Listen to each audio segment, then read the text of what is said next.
Productions. Yo, what's up? What's good? Welcome to Elm Street. I'm your boy, I'm your host, Money Elms, man. Like I always do, I gotta give thanks to all of y'all, because y'all are the ones who make us who we are. Without y'all, we are nobody. So salute to all of y'all. I appreciate all of y'all, the constant support, all the new subscribers, all the new followers, all of it, man. Much love. I got a good show for y'all today, man. I got my homeboy right here, Fathom. What's up, bro? Yeah, my name's Fathom, FAAATHOM. I'm the one. Already, man. Nice to have you here, man.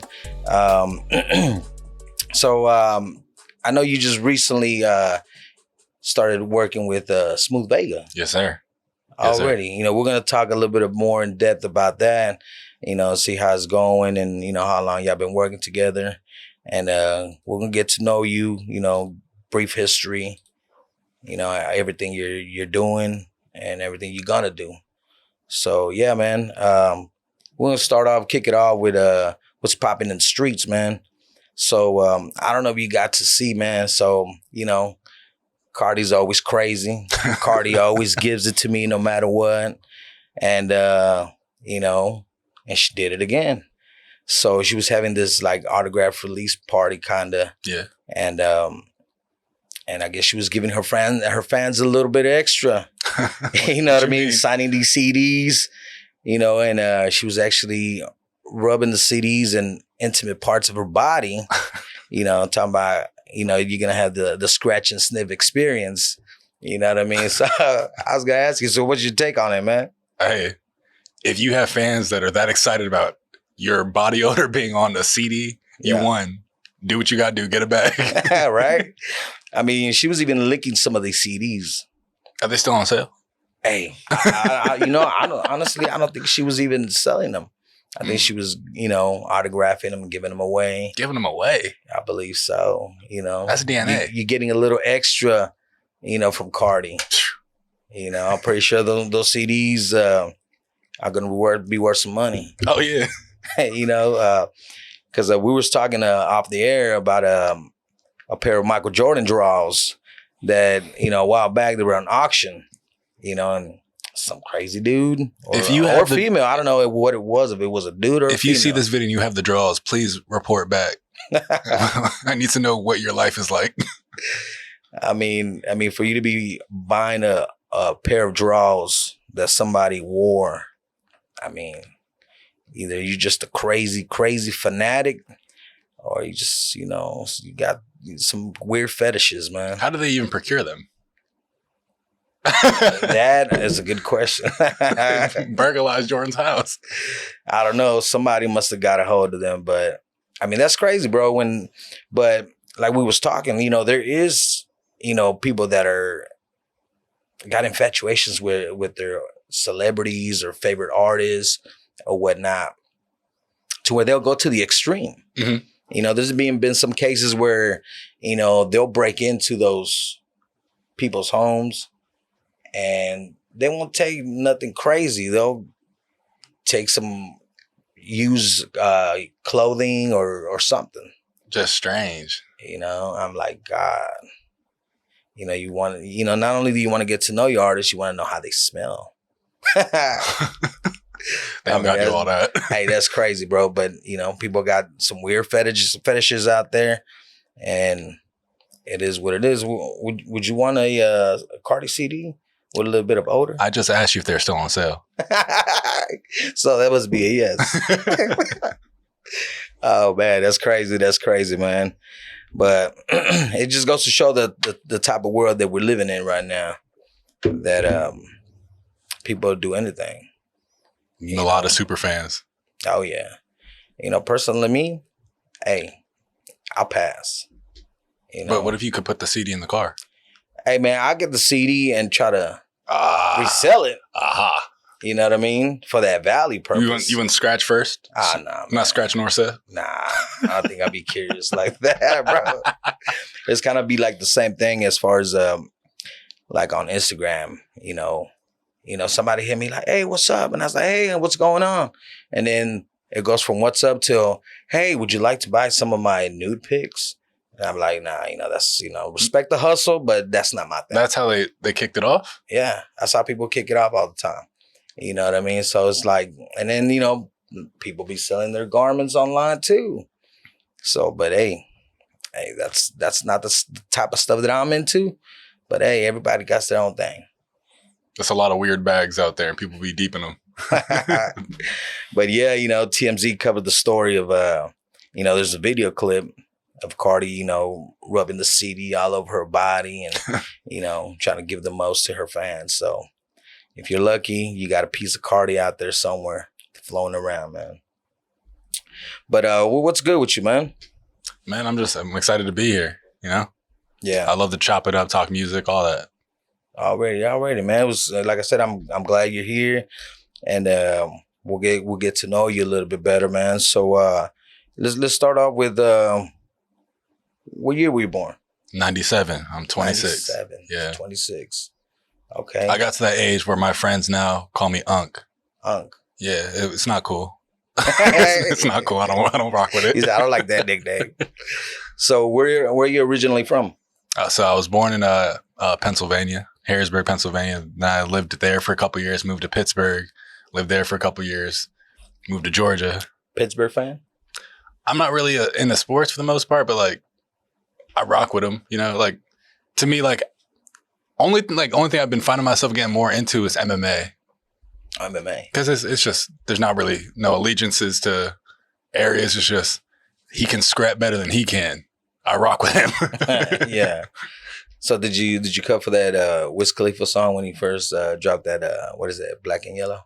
I remember that. I was in 7th grade when that came out. I was a boy. I think that was right when, that was 2 years after we moved to Pittsburgh. So it was more like, I was just kind of looking around like, cool, that guy, he's talking about black and yellow, but I don't know.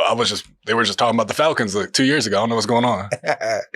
Yeah. So, so from Pittsburgh, you made your transition to, what was it? Atlanta, you said? Yeah, Atlanta. I was there from 6 to 11. No, 6 to 10, something like that. Cause I think I left in 5th grade. Then we moved to Pittsburgh and we were there for 11 years. That's where most of my growing up formative years happened. And I was at that point, my pops, he already came down to Dallas for work. So we were all visiting back and forth. And then we started mixing in with some music stuff down here. And I would still be traveling back and forth, do music down there or down here, do music up in Pittsburgh. And then I realized there's a lot of cool stuff that I don't have access to just from the sheer size of the city, just the way like the music in Pittsburgh, it's a cool scene, but it's really cliquey. And if you weren't there when this group kicked their shit off or when this dude started his shit and they build their circles, a lot of niggas don't really like to expand that. I think that was the reason that Pittsburgh has some of the most talented artists I've ever personally interacted with. It's just there's a lot of ego, a lot of people not trying to build the scene together. But it's when you look at Mac, you look at Wiz, they got big, kind of left, or they got big elsewhere before they got big in their own city. Yeah. But that happens a lot, especially, Dallas. Yeah. You could say Dallas is kind of similar as far as how you're describing, Pittsburgh. Because, as the similarities as far as, not everybody trying to stay on the same page. Yeah, same wavelength. Everybody wants to be that one solo person to blow up. Instead of, hey, let's team up and let's go a lot farther. Because there's no one person that's good at everything. Yeah. You get a lot more value putting a bunch of people's heads together and say, let's all focus on this. Yeah. We're going to get there a lot faster. But unfortunately, we got egos. Human nature. Oh, yeah. So that sometimes gets in the way. And, people start thinking, it's no, he's over there doing this. Oh, he's doing that. Whatnot. But, and half the time, they want you to come fuck with them. And you waiting on them to do the exact same thing. So, yeah. So y'all here in Dallas now. Mm-hmm. And so what year did you say you got into the music? 2012, 2013. Like me and my friend, I don't know what even like prompted us to do this, but we wanted to remix this song called "Opposite of Adults" by Chitty Bang. It was like a big like poppin' ass rap song when we were kids. It was cool because like they were like independent, yada yada. A lot of details that I didn't quite really have the brain for at the time as a kid. Like I didn't know how labels worked, all that, but they were buzzing off of this song. And I don't know why we did this, but we went in my basement. We grabbed his MacBook. We grabbed a pair of my AirPods or the wired Apple headphones. Yeah. Recorded the whole song rapping. And we did like shit like that for a couple of years. Started like paying to go to studios around, all that, until eventually like he dropped off because it wasn't like a passion for him. And before I even realized it, like that was like woven into my entire being. Like I was always a musical person. I always loved listening to music, singing all the time to myself, but it was never anything I realized that I could apply until we just started fucking around. It was too late. It was too late. So what would you consider as far as the genre? Because I've heard some of your music. I can't just put it in this genre. Because, I mean, to me, it kind of sounds you got this more versatile style. Yeah, no, a lot of music that I love is music that makes me feel. Yeah. And a lot of the music that I love to make is I hear a beat and I said, okay, this immediately invokes an emotion for me. So now I got to go and expand on that feeling. And that's how a lot of things I'll make will come together just based on this feels like this. Let's lock into that. Yeah. So what artists are like some of like your inspirations or some of your, these are your favorite artists? Man, definitely like first three that came to mind, Drake, Mac Miller, Kendrick, just random ones. But for me, like Drake has always been like an example of, like you said, versatility. You put him on any beat, you put him on any feature, you put him on any subject matter, and the song more often than not is going to be a go. Yeah. Kendrick is just like an example of like artistry, like pure like artistry, like from the packaging to the music to the delivery, like everything is so like intentive. Because you have that, I like that one song, you've said it a minute ago, was it Mojo? Mojo Jojo, yeah. The Mojo Jojo remix actually dropped today featuring Kierra Luv. Everyone go stream that. Okay, tell us a little bit about that. Yeah, so we went to Harrisburg a little bit ago. How was it? About 3 weeks? No, I'm way July. I way undershot that. We were in Harrisburg in July. We met up with Kierra. We shot the video. It was a super cool experience. I've listened to that song, and then I forgot the name of that song. Is it God? Hand of God. Hand of God. Yeah.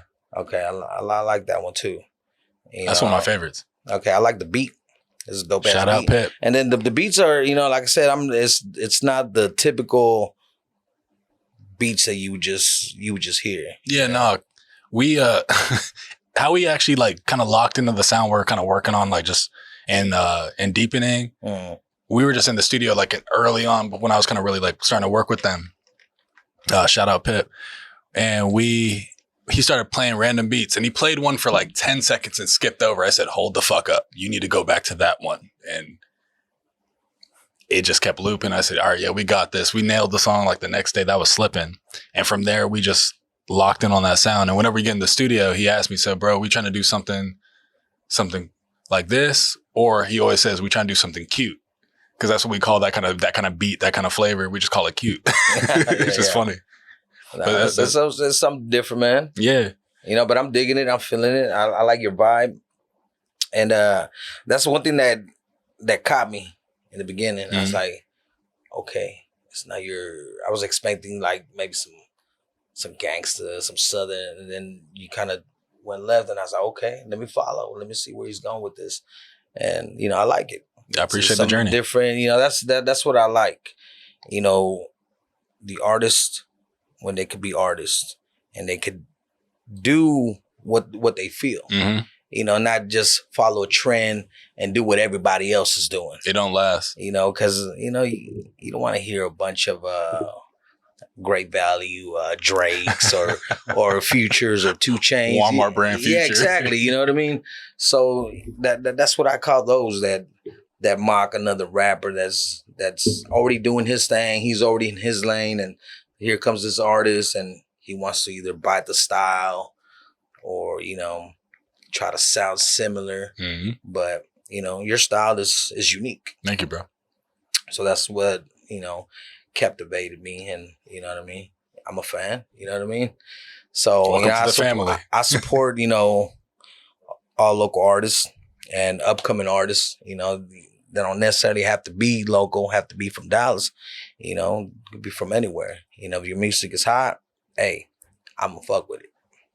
You know what I mean? So I noticed we was talking that you recently started working with Smooth Vega. Yes, sir.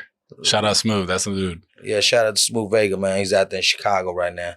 So, bro, he was in LA like 2 days ago. Hey, the man is everywhere, man. I never know how to keep track of it. That's one thing I'll say about Smooth. He stays busy. Yep. And hey, that's the type of moves that I want to make. I want to stay busy. One day I'm here, one day I'm there. I'm just all over the place. You'll never know where I'm at. So shout out to Smooth, because my man's is doing things out here in the city. So so how'd y'all link up? Well, so Coach Rudy Flores put us on. He's been working with us too for a little minute, and he made the connection for us. Okay. And it just kind of went from there. So you had just been in the studio. So what is Smooth actually? Is he like managing or promoting, or what? So he's mostly helping with like social media.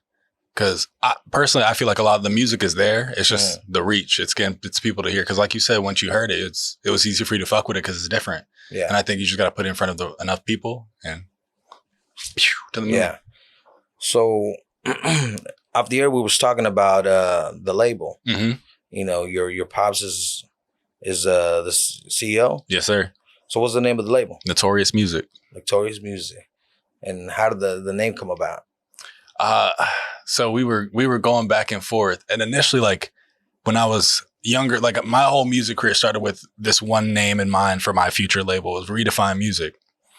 So as him and I were going back and forth with like ideas and names, he threw Notorious out, and I said, that sounds hard. And we just let it stuck because the music is already there. The MUZIK is like, I like that. It's different. It sticks out every time you see it. Obviously, it's not how the word is spelled. So you put Notorious on it. There you go. How is it to work alongside your pops? I mean, it's cool. There's an obvious point where you work with other people. You just meet them. You don't know them. You don't know their intentions. You obviously can't guarantee they got love for you and love for what you're trying to do. Have your best interests at heart. And the inverse is you don't got to worry about that with family. There are those families sometimes where, you know what I mean? That's true. I think I got lucky. Rolled the dice right. Oh yeah, that's true. And then for your pops to have that much faith in you and your music, it's a good feeling. Oh yeah, it's cool when your family has your back, mm-hmm. and they're willing to support your dream. Because there's I mean, I can speak for myself. I don't have a lot of family support behind me, but I do have it. Yeah. But if I had everybody rolling, hey, that makes the team bigger, stronger. You know what I mean? Everybody pushing towards the ultimate goal. Yeah, my sister, she just moved down here like from from Harrisburg to do management for us. So it's everyone that's just locking in with us. Okay. So it's a family business. Yep. Hey, that's good to have it like that, man. Mm-hmm. Blood is thicker than water. Oh yeah. Hey, you're lucky, because I mean, if they're willing to, do what they do for you, you know what I mean. That means a lot. Mm-hmm. So what can we expect from you in the future? For the rest of the year, we're dropping music. So you drop an album, or you just dropping singles? Singles. They gonna have to tell me when they're ready for the album. I'm not hearing enough. Not enough begging, So after this, the Mojo, what's the follow up from there? We got the video for Mojo. Then next month we got some more music. I'm just hitting everybody till the end of the year. Any features coming up? Some features. We'll see. There's some things out there. Just gotta see how it pans out. I don't want to, don't want to jinx it. Yeah. You call for the boogeyman, he might show up. Hey, can we get a possible Phantom featuring Louis the Singer? Hey, tell Smooth to make it happen. Hey, there you go, Smooth. Only Smooth could pull it off, man. But hey, yeah, that's dope, man. That you actually fucking around with Smooth. You know, the man knows what he's doing. And I'm pretty sure he could take you to the next level, man. You know, so I was reading this this bio where there was a microphone that somebody lend you a microphone, and then after a few weeks they came and picked up the microphone, and it's kind of like you was in a space where you were like, it's like, damn, man, I should have taken advantage of that opportunity when I had it. Bro, it's crazy because it's actually the same mic I have now. Yeah. And it obviously made an impression on me, but it was, I guess it was a combination of like writer's block type shit. Just, I was looking at it every day and I was almost like mad to see it in front of me. Like, oh, you don't got nothing to say? And then as soon as he was like, yo, I'm opening up the studio, I need the mic back. I was like, you folded on yourself. Oh, wow, man. Yeah. But then he let me start using the studio for free. So it worked out. But it was just, in that instant moment, I was like, it was a moment of regret. Yeah. So now you own one of those microphones. I do have it at the crib. Okay. I don't really record at the crib though. I'm really at the studio. Okay. Yeah. So do you record your music? Do you do pre-recordings at home and then go to the studio, or? It really depends on the song. Like some songs, like I produce too, but so some beats I'll make at home. I'll chop it up, or sometimes me and Pip will sit down in the studio, make something from scratch. I'll take that, listen to it, kind of rewrite, go back, revisit, see what I come out with. Cause I feel like I slow cook a lot of songs because that's when it just fall off the bone. Okay. I heard you're Tyler, the Creator fan? Huge. I met Tyler in like 2014 just on the street. Oh, really? Yeah. Just walking or what? Yeah, my parents, they at one point they had a clothing business, so they would go to California to source items. Yeah. And see where they wanted to get it. And I said, like, they took me one time and I said, I only have one request for this entire trip. Let's just go to the Odd Future store. This is like 2014, back when the store was big, popping. Odd Future was still Odd Future before they all kind of split up. And I get there and I'm looking around the store. No one from Odd Future is there. I said, I mean, I get it. They're all famous. They're probably traveling. Yeah. No chance that someone's going to be here. And I turn and look to my right, and Supreme was just a couple stores down. Tyler was sitting in front of that store, not his own. Sit here. People going to come in and buy something. Yeah. You at Supreme.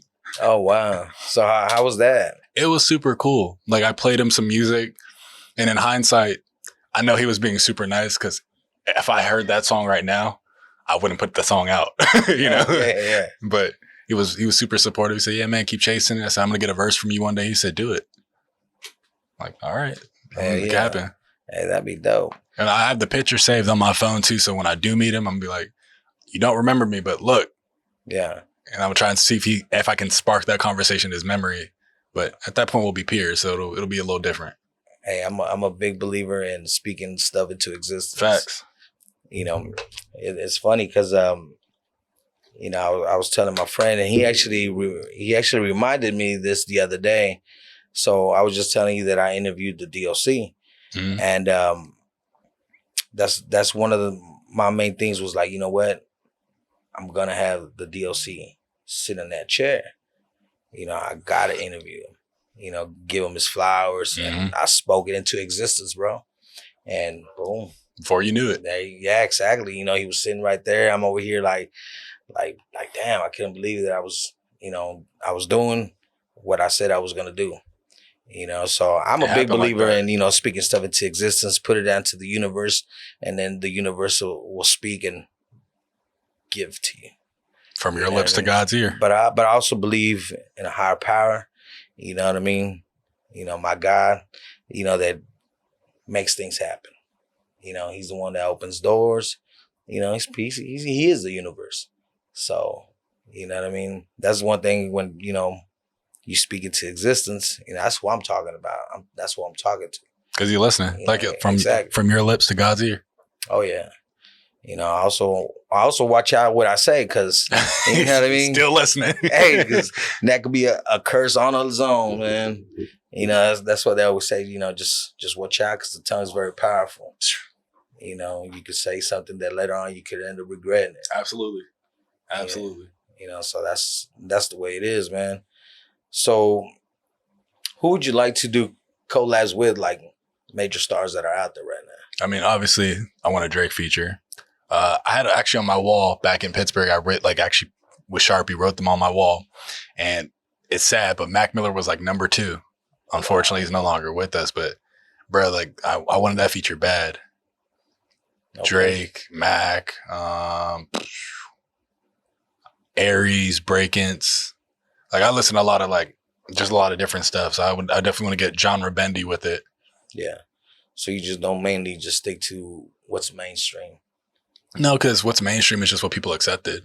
Yeah. If it's good, people can also accept that too. I mean, because there's a lot of underground artists that, you know, even, I mean, you talked about Kendrick. Mm-hmm. You know, I used to jam out to Kendrick when he was K-Dot. K-Dot, yeah, C4. Yeah, you know what I mean? Back in the day before he blew up, all them boys, Absol, Schoolboy Q, you know, when I first heard them boys from TDE, I was like, man, this is what I'm talking about. That was like the first big rap group that I like got into, like as a whole. Like everyone was cold, just across the board, everybody cold. Yeah, you know, it's crazy because I would love to see a Black Hippie album. You know, Kendrick, Schoolboy. I think it's too late, man. Nah, I don't think it is, man. Bro, I wish, but like I almost feel like Kendrick is now just. I think he wants to do like the fully solo thing because he even left the label. He started they started PG Lang. Yeah. So I don't know. I mean, but that was expected because, you know, he was only supposed to do, you know, he's only signed to a certain amount of albums. That's true. With TDE, you know, I mean, I'm pretty sure it's gonna come to an end with, you know, with Dr. Dre as well. Yeah, TDE is under Interscope, right? I believe so. Yeah, because they had signed that deal. Yeah, that joint venture deal. Yeah.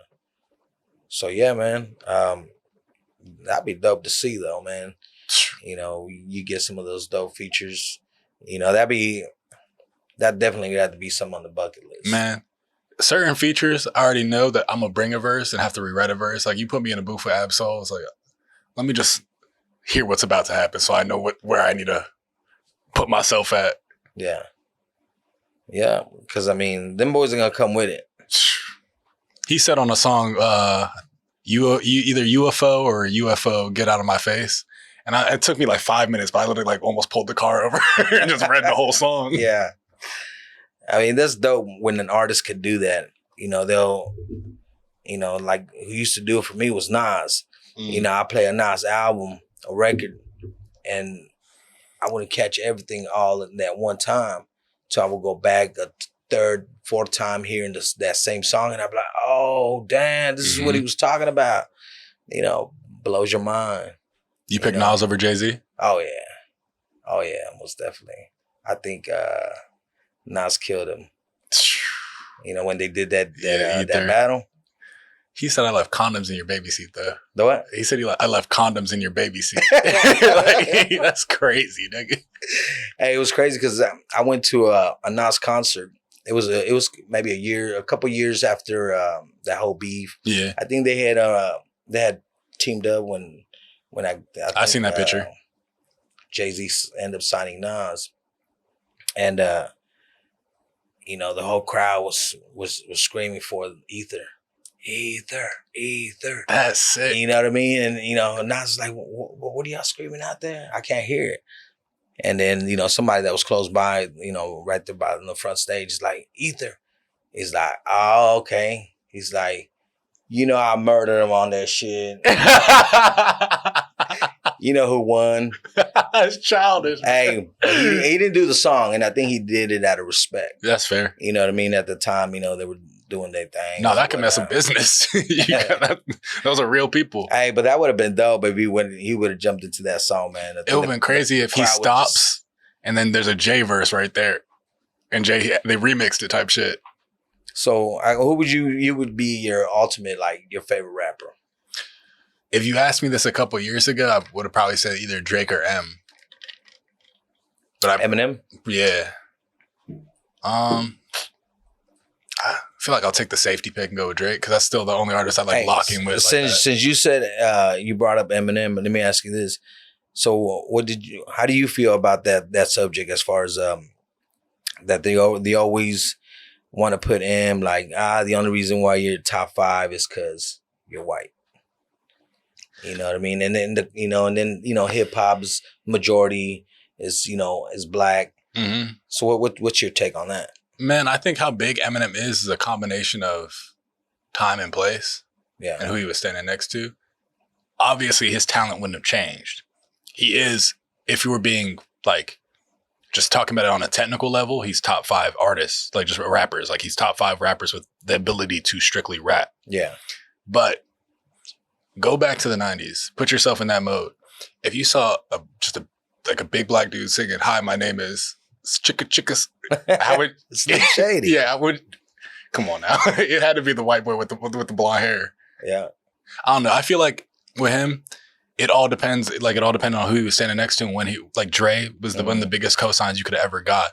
Eminem is as big as he is because of his talent, but if he didn't have people walking him in the door at that time, I don't think he would be as big as he is, because people always make that comparison to Cannabis. Cannabis, the Eminem and Cannabis are so similar. He can do all the things Eminem can rap wise, but where's Cannabis? I don't think the color of a person's skin, should I guess determine where in hip hop, No, facts. Absolutely. I think it should be based on your skill. Absolutely, because Jack Harlow. You know what I mean? If nobody should talk about him crazy. Oh, that's another one. He's super talented. His last album and then the album he dropped after, like his debut, Come Home, the Kids Miss You. And then the one he dropped after, I cannot think of the name of it. It's a lot shorter though, but he's just rapping his ass off. And I think it's because that album, there were a lot of reviews saying it's cool, it's good, but it's a pop out. Like they were like pushing him into that pop category. And I could hear that with my rapper ear and go, oh, he's mad. They saying you don't rap like that. And this whole next project is just bars and metaphors and shit that you would not be able to do if you're really in that category. And I think now he's solidified in that, and he's going to continue on that, because those songs were big still. I didn't think he had to go that route that he went, but it was probably like label interference or something. Like, I don't know. Because it sounds so much better. Jackman, that's what it was. Yeah, Jackman that's a hip hop album. Okay. That's a hip hop rap album. No fluff. See, that's the only thing I don't like, when they kind of, you do some music and it kind of sounds pop-ish and they want to throw you into the pop category. Nah, it's a hip hop at the end of the day. I think it all depends on how you do it. And I think you could hear the difference if someone wanted to do it that way, yeah, or if they were made to do it that way. Because some of those songs, even on that album, sounded like this came from a label connection, or this one, you wanted to do this one. Because it still had that, it fit the project, but this one just sounds pure to me, Yeah. Whereas that next album, Jackman, he was just, send 12 beats. I just send all 12. I'll use every single one and just chew them. And that usually what it is when that artist decides to go commercial. Yeah. That's when he's not hip hop anymore. He's on the pop. And it's weird because I have noticed that there's a connotation that to be like pure hip hop, you got to not be big. And it's just like, that's not true. Yeah, kind of they look at it like selling out.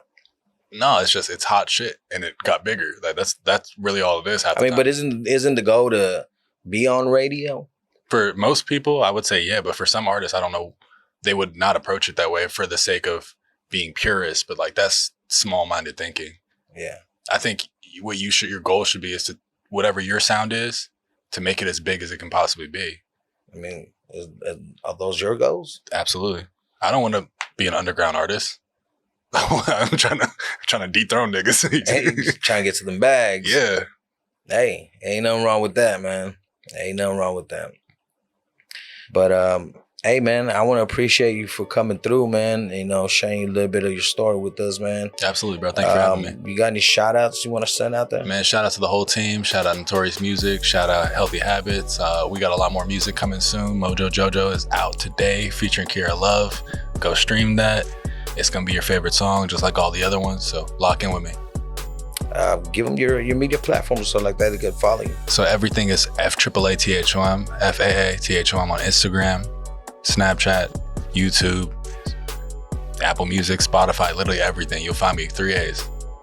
You know, I'm pretty sure, you know, you're going to have success. You know, you got Smooth Vega behind you.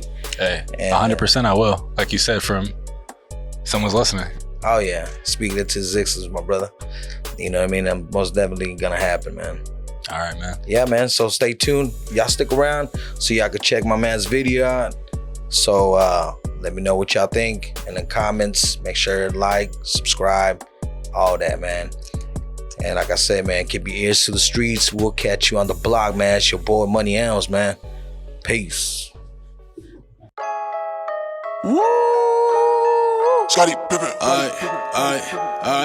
Yeah. Get my mojo back. In the gym working out, I got a Joestar bag. Phone silent in the stupid, I'll call you back. Really need attention, then send an image attached. My flow pristine, clean list string.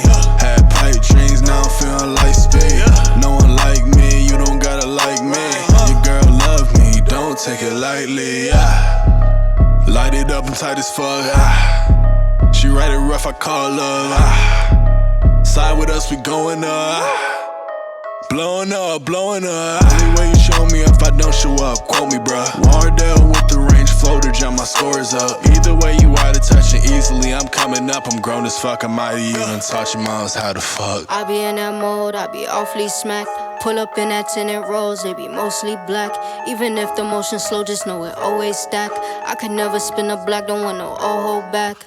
All I do is smile.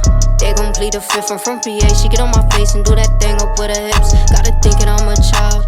Way I'm throwing fists, won't let no nigga come around, especially if he ain't no trick. Never begging for a spot, I'll make my own way in this bitch. Had to fix me up a plate, cause what they eat gon' make me sick. Ain't feeding off the flesh. Only time I'm acting right, don't even move the same. Let alone share the same appetite. Can't avoid the problems, cause it's simply just gon' magnify. You wanna put me up on game, I'll pick it up like satellite. Money green like CeeLo. Throwing shots, we reload. Ain't beefing with nobody, that's just trapped inside their ego.